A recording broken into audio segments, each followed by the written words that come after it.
Après des décennies d'engagement infructueux, les États-Unis perdent progressivement leur influence au Moyen-Orient. Comme je l'ai rapporté plus tôt cette semaine, la Chine vient de négocier un accord de paix entre l'Iran et l'Arabie Saoudite. Et maintenant, la Chine met en œuvre son plan directeur pour dominer et transformer la région à son image.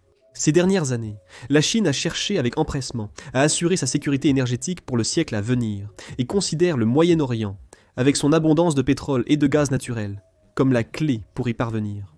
En conséquence, le commerce de la Chine avec le Moyen-Orient a littéralement explosé et dépasse désormais largement celui des États-Unis.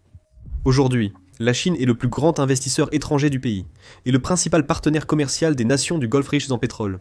Ce qui est encore plus révélateur, pratiquement toutes les nations du Moyen-Orient sont désormais membres de l'initiative La Ceinture et la Route de la Chine. La initiative La Ceinture et la Route. Rien que l'année dernière, 57% de tous les financements de la initiative La Ceinture et la Route sont allés au Moyen-Orient. L'Arabie Saoudite, arrivant en tête du classement mondial avec 5,5 milliards de dollars d'investissements chinois reçus. Parallèlement, la Chine est désormais le plus grand client énergétique du Moyen-Orient, avec environ 40% de ses importations liées à l'énergie provenant de la région. En bref, la présence économique de la Chine et ses liens avec la région ont fortement augmenté, et rien n'indique que cela va ralentir. Mais l'engagement de la Chine au Moyen-Orient a-t-il permis d'atteindre ses objectifs à long terme, où la Chine s'intéresse-t-elle uniquement à mettre la main sur le pétrole de la région? En particulier, qu'a apporté, le cas échéant, l'engagement avec la Chine aux gens ordinaires du Moyen-Orient? Si vous écoutez les médias occidentaux, l'implication de la Chine dans la région est souvent qualifiée de néocolonialisme et de piège de la dette exploiteur. Les critiques diront que l'ambition de la Chine est d'épuiser la région de ses richesses naturelles, sans aucune considération pour sa population ou son avenir. Mais dans cette vidéo, je vais révéler la vérité sur ce que l'engagement massif de la Chine a apporté à la région, en particulier aux populations locales. Assurez-vous de rester jusqu'à la fin de la vidéo, où je révélerai comment un seul projet chinois dans une ville du Moyen-Orient impacte directement la vie de millions de musulmans à travers le monde. Entrons directement dans la question cruciale à laquelle le Moyen-Orient est confronté. Depuis des décennies, la région s'est lancée dans une mission ambitieuse, se transformer d'une zone sous-développée et ravagée par la guerre en une économie avancée et industrialisée, ainsi qu'en un centre majeur du commerce et de la technologie, reliant l'Europe, l'Asie et l'Afrique. À cette fin, plusieurs nations de la région ont annoncé d'immenses plans de développement nationaux visant à réaliser cette ambition. Par exemple, l'Arabie Saoudite, le Qatar, les Émirats Arabes Unis, l'Irak, l'Égypte et le Koweït ont tous annoncé leurs propres initiatives, Vision 2030, qui transformeront fondamentalement leur nation en profondeur. Mais c'est ici que cela devient très intéressant. Un objectif commun et central parmi ces initiatives est de devenir moins dépendants des exportations de pétrole et de diversifier leur économie vers d'autres sources de revenus. C'est parce que, pendant des décennies, les nations riches en pétrole du Moyen-Orient ont été fortement dépendantes du pétrole pour développer leur économie.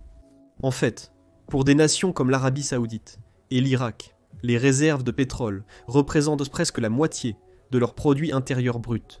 Bien que de telles immenses richesses pétrolières les aient certainement rendus riches et soient à bien des égards une bénédiction, c'est en réalité une arme à double tranchant dans ce que l'on appelle la malédiction des ressources.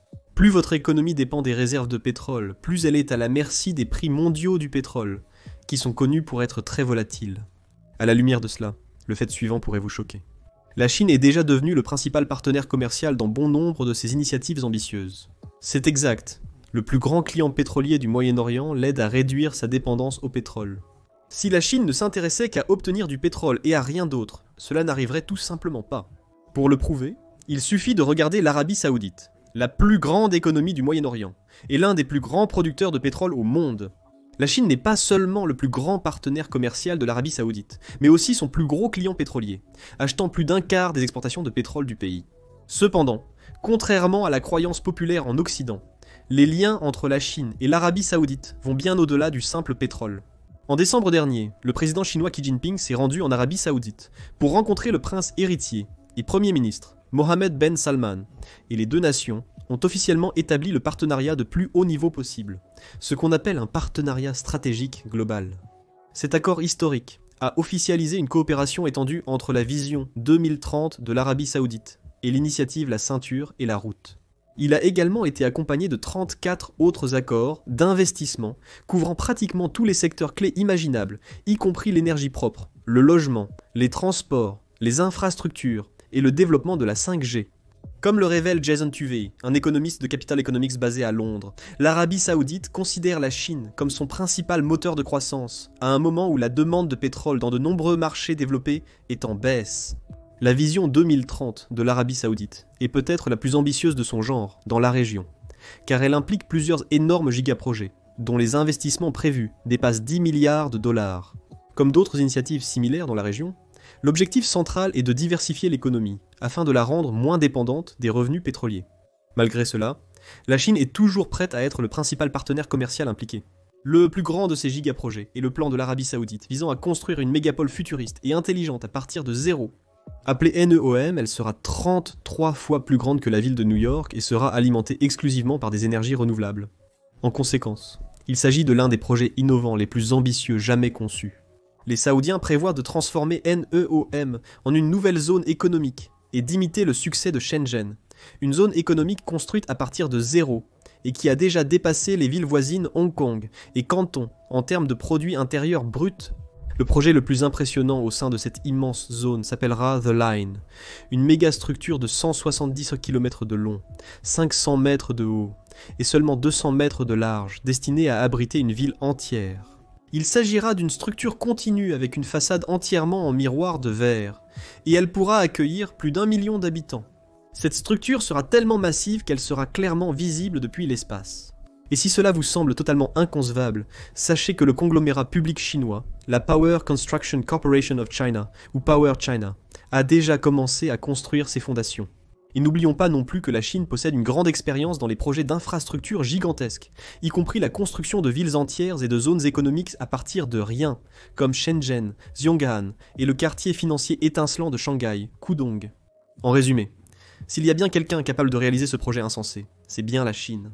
Dans l'ensemble, les promoteurs prévoient que The Line générera près de 400 000 nouveaux emplois et augmentera le produit intérieur brut du pays d'environ 48 milliards de dollars. Si le cas de l'Arabie Saoudite ne vous convainc pas, celui de l'Irak le fera certainement. L'Irak est l'un des plus grands producteurs de pétrole au monde, juste derrière l'Arabie Saoudite. Bien qu'il soit riche en pétrole, le pays a souffert pendant des décennies d'infrastructures délabrées à cause de guerres successives et d'une corruption endémique. En conséquence, l'Irak a rejoint l'initiative, la ceinture et la route, en 2019 avec pour objectif principal de moderniser ses infrastructures, en plus de diversifier son économie vers des revenus non pétroliers. Aujourd'hui, la Chine a accepté de construire 90 000 logements résidentiels, 1000 établissements de santé, et de moderniser le système d'égouts dans la capitale Bagdad. De plus, la China State Construction Engineering Corporation a signé un projet de 370 millions de dollars pour réhabiliter complètement l'aéroport international de Nasiriyah. Ce projet comprendra la construction d'un nouveau terminal, d'une tour de contrôle du trafic aérien, d'un bâtiment de fret et d'une voie express de 25 km pour l'aéroport. En outre, Power China construit un parc photovoltaïque solaire pour fournir au pays 2000 MW d'énergie propre. Mais cela ne s'arrête pas là. On peut dire que l'accord le plus impressionnant conclu est celui de 2021, avec les entreprises chinoises Power China et Sinotech, pour construire 8000 écoles à travers le pays au cours des prochaines années. Selon le Fonds des Nations Unies pour l'enfance, cela répond directement à l'un des problèmes les plus urgents de l'Irak. Des décennies de conflits et de sous-investissement en Irak ont détruit ce qui était autrefois le meilleur système éducatif de la région. Une école sur deux est endommagée et a besoin de réhabilitation. Près de 3,2 millions d'enfants irakiens en âge scolaire ne vont pas à l'école. Cet accord, dont la construction a déjà commencé, a attiré beaucoup d'attention sur les réseaux sociaux étrangers. De nombreux internautes étrangers le comparant au fiasco des États-Unis dans le pays. Beaucoup expriment unanimement la phrase « L'Amérique bombarde tandis que la Chine construit ». À travers l'initiative, la ceinture et la route, la Chine participe également à plusieurs autres initiatives, Vision 2030 au Moyen-Orient. Au Qatar par exemple, des entreprises chinoises ont déjà participé à de nombreux projets de développement qui ont un impact direct sur la population locale. En retour, le Qatar est devenu la deuxième plus grande source de gaz naturel liquéfié, c'est-à-dire de gaz naturel liquéfié, pour la Chine. Les liens entre ces deux nations remontent à longtemps, puisque le Qatar a rejoint l'initiative, la ceinture et la route, seulement un an après son lancement. Le Qatar a également été un membre fondateur de la Banque asiatique d'investissement dans les infrastructures, dirigée par la Chine. Par exemple, la China Harbour Engineering Company a joué un rôle majeur dans la construction du port de Amman, qui est aujourd'hui le principal port du pays et l'un des plus grands du Moyen-Orient.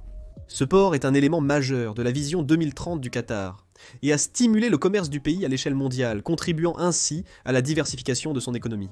La Chine a également travaillé sur le projet des méga-réservoirs du Qatar, un réseau de 5 énormes réservoirs d'eau potable capables de fournir une réserve stratégique d'eau à l'ensemble de la population pendant 7 jours en cas d'urgence. De plus, grâce à l'entreprise technologique chinoise Huawei, en 2018 le Qatar est devenu le premier pays au monde à lancer un réseau 5G en direct à l'échelle nationale, qui couvre désormais 90% des zones peuplées du pays. Ce réseau a joué un rôle central dans le succès de la Coupe du Monde de la Fédération internationale de football association, qui s'est tenue au Qatar l'année dernière. Ce type d'engagement chinois, qui a un impact direct sur les populations locales, peut être observé presque partout au Moyen-Orient. En Égypte, par exemple, la China State Construction Engineering Corporation a obtenu un contrat pour construire l'ensemble du quartier central des affaires de la nouvelle capitale administrative du pays, qui devrait accueillir plus de 30 gratte-ciel, dont la tour emblématique, qui sera le plus grand gratte-ciel du continent africain. On prévoit que cela créera des centaines de milliers de nouveaux emplois, ainsi qu'attirera des investissements étrangers, ce qui sera crucial pour soutenir la population en pleine expansion de l'Égypte, qui compte 110 millions d'habitants. La relation entre l'Égypte et la Chine remonte encore très loin. L'Égypte ayant été l'un des premiers pays au monde à rejoindre l'initiative La Ceinture et la Route, et la Chine étant l'un des seuls pays à avoir apporté un soutien financier après l'instabilité provoquée par les manifestations du printemps arabe de 2011. Je vais vous laisser avec un dernier exemple convaincant qui a directement impacté la vie de millions de musulmans à travers le monde, et ce n'est probablement pas ce à quoi vous vous attendez. Cela concerne la ville saoudienne de la Mecque, qui est considérée comme la ville la plus sainte de l'islam. En 2010, la China Railway Construction Corporation a terminé la construction du métro de la Mecque. Ce métro léger a été construit spécifiquement pour alléger la grave congestion routière pendant le Hajj, qui est un pèlerinage islamique annuel à la Mecque. Il relie 3 principales destinations du Hajj et offre ainsi une option de transport pratique pour les pèlerins musulmans. Chaque année, le métro transporte commodément des millions de pèlerins entre les sites sacrés pendant les 5 jours du Hajj. Beaucoup de pèlerins l'ont décrit comme une véritable révolution. De plus, cela fait en réalité partie d'un projet beaucoup plus vaste visant à faciliter la circulation des pèlerins. Le projet beaucoup plus vaste du Haramain High Speed Rail, achevé en 2018, relie la ville la plus sainte de l'islam, la Mecque, à sa deuxième ville la plus sainte, Médine. La ligne ferroviaire à grande vitesse de 450 km est conçue pour transporter 60 millions de passagers par an et réduit le temps de trajet entre les deux villes à moins de 2 heures, contre 6 heures en bus. En termes simples, ce projet chinois profite directement à des millions de pèlerins musulmans chaque année et facilite leur dévotion religieuse envers les villes les plus saintes. En conclusion, la simple vérité est que bien que la Chine souhaite effectivement accéder aux ressources de la région pour sécuriser ses besoins énergétiques, les pays du Moyen-Orient sont tout aussi désireux de s'associer à la Chine pour bénéficier de ses capitaux et accéder à sa technologie avancée, ainsi qu'à son expertise en matière de développement. Et surtout, le Moyen-Orient s'est désormais détourné des États-Unis pour se tourner vers la Chine dans le cadre de ses partenariats. La raison en est assez simple. En raison de décennies de mauvais engagements de la part des États-Unis, sans parler de leur invasion de l'Irak et de l'Afghanistan, ainsi que de leur implication dans plusieurs autres conflits dévastateurs qui ont déstabilisé de vastes régions du Moyen-Orient jusqu'à aujourd'hui, de nombreux pays du Moyen-Orient se sont désillusionnés quant aux véritables intentions des États-Unis. En revanche, la politique de non-interventionnisme de la Chine et sa recherche de situations gagnant-gagnant représentent une bouffée d'air frais pour la région. En conséquence, le Moyen-Orient se tourne désormais vers la Chine pour obtenir les investissements étrangers et l'expertise dont il a besoin pour progresser. Mais ne vous fiez pas seulement à moi. Selon des institutions de recherche reconnues telles que le Pew Research Center et l'Arab Barometer de l'université de Princeton, la majorité des élites politiques et du grand public au Moyen-Orient perçoivent positivement l'engagement de la Chine dans la région, et contrairement aux investissements occidentaux, il n'est assorti d'aucune condition, ni ne ravive les souvenirs du passé colonial de la région. De plus, ce qu'ils trouvent particulièrement attrayant, c'est que contrairement aux États-Unis ou à l'Union européenne, la Chine n'interfère pas dans les affaires intérieures et n'exige pas que la démocratie soit une condition préalable à l'investissement. Souvenez-vous simplement que les médias occidentaux présenteront la Chine comme un prêteur-prédateur qui ne s'intéresse qu'à s'emparer du pétrole du Moyen-Orient. Mais comme je l'ai expliqué dans la vidéo d'aujourd'hui, la réalité de la situation est bien différente. La Chine est un artisan de paix, un investisseur et un partenaire économique clé pour la région, ce que les États-Unis n'ont jamais eu l'intention de devenir. À tous, Je tiens à vous remercier d'être arrivé à ce point de la vidéo. Et j'espère que vous avez apprécié cette analyse approfondie du projet de la ceinture et la route au Moyen-Orient. Comme vous pouvez le voir à travers ces nombreux exemples, il y a un engagement considérable, et c'est pourquoi plus de 149 pays à travers le monde ont adhéré à l'initiative La Ceinture et la Route de la Chine.